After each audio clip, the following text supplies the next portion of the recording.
देखो, अगर कोई ये एक्सप्रेशन देके आपको पूछता है कि भाई ये general form of linear equation है क्या, तो इस एक्सप्रेशन को देख के आपके मन में कितनी आवाज़ आएगी है, लेकिन आप हाँ मत बोलना, उससे पहले बकायदा एक क्वेश्चन पूछना कि इसमें वेरिएबल्स कौन से हैं, क्योंकि अगर वेरिएबल्स क्लियरली डिफाइंड नहीं हैं तो गड़बड़ हो सकती है। अच्छा, दूसरा क्वेश्चन पूछ सकते हो आप, कॉन्स्टेंट्स भी क्लियरली डिफाइंड होने चाहिए कि कॉन्स्टेंट्स कौन से हैं। और एक और इम्पॉर्टेंट कंडीशन है जो क्लियरली डिफाइंड होनी चाहिए, तब हम इसे कह सकते हैं कि ये general form of linear equation है, अदरवाइज गारंटी नहीं है कोई।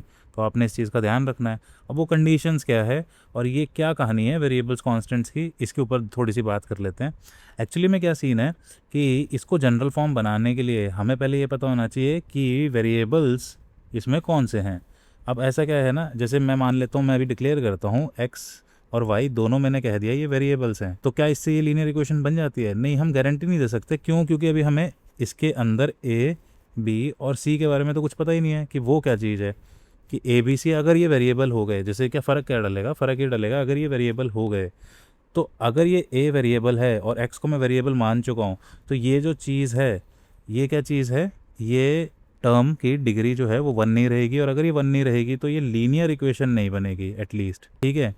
तो इसलिए हमें पता होना चाहिए कि कौन सा वेरिएबल है, क्लियरली पता होना चाहिए, और कौन सा कांस्टेंट है। तो अगर ये वेरिएबल हुआ तो कहानी बिगड़ ही जाएगी। तो हमें इन्हें कांस्टेंट बनाना होगा, क्योंकि हम वेरिएबल्स तो ले ही चुके हैं ऑलरेडी, मान लेते हैं ये कांस्टेंट्स हैं।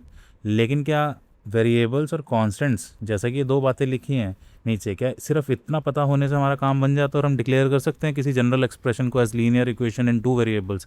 नहीं, एक कंडीशन और है, और बहुत इंपॉर्टेंट कंडीशन है। वो क्या कहती है? वो कंडीशन ये कहती है जी, जो अभी भी गड़बड़ कर सकती है, कि मान लेते हैं ए बी सी मैंने कांस्टेंट बोल दिया, कांस्टेंट अंदर क्या होता है? ज़ीरो भी आता है।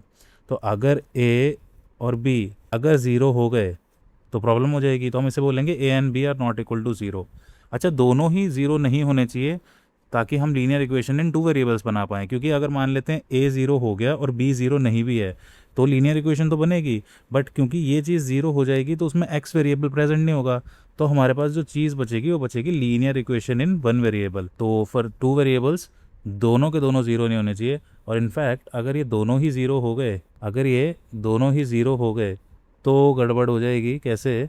क्योंकि फिर आपके पास क्या बचेगा? आपके पास वेरिएबल पार्ट बचेगा ही नहीं, और वेरिएबल पार्ट ही नहीं बचेगा तो किसकी पावर देख के आप उसे लीनियर कहोगे? तो फिर एक कांस्टेंट की पावर, तो कांस्टेंट बेसिकली हो जाएगा वो, तो है ना, कांस्टेंट की पावर ज़ीरो हो जाएगी। तो पावर ज़ीरो हो जाए तो लीनियर नहीं बोलेंगे, पावर वन हो तब लीनियर बोलते हैं हम, ठीक। चलता